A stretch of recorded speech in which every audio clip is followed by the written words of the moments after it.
You've made your decision. You didn't care if the world was to be destroyed, you would spend the last of it with your pet. There's a bright flash, everything goes white. When you open your eyes, a man surrounded by lab equipment stands over you, looking quite tired. You can't be serious. John clutched his dog tightly. They huddled together without a care, without caring that the world all around them was collapsing. Buildings crumbled to dust. Cars were swept up into the wind and vanished in a twinkle. They only heard each other's heartbeats, not the screams of the other humans as they were reduced to blood smears on the ground. Together, they would wait for the end of the world. Then everything went white. When he opened his eyes, everything was still white. The walls, the floor, the ceiling, the sterile equipment beeping, and the pale old man with wiry white hair standing over him. "You can't be serious," the old man said, pushing up his glasses and adjusting his lab coat. "They said you were the best. We were hoping you could save the world when the apocalypse comes upon us. Yet simulation after simulation, all you ever cared was for your dog." "It was a gift from my wife." John's arm still wrapped around thin air where a dog once was in the simulation.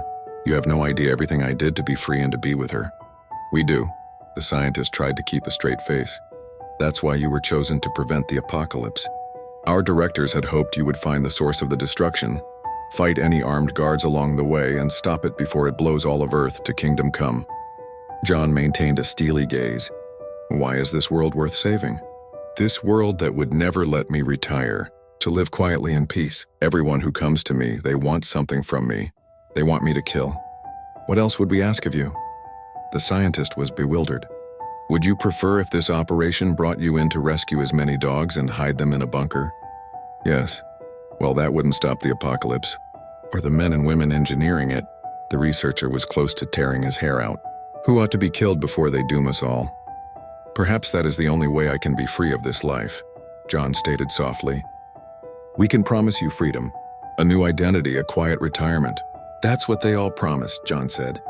"Every time someone else drags me back into the fold, I'm tired."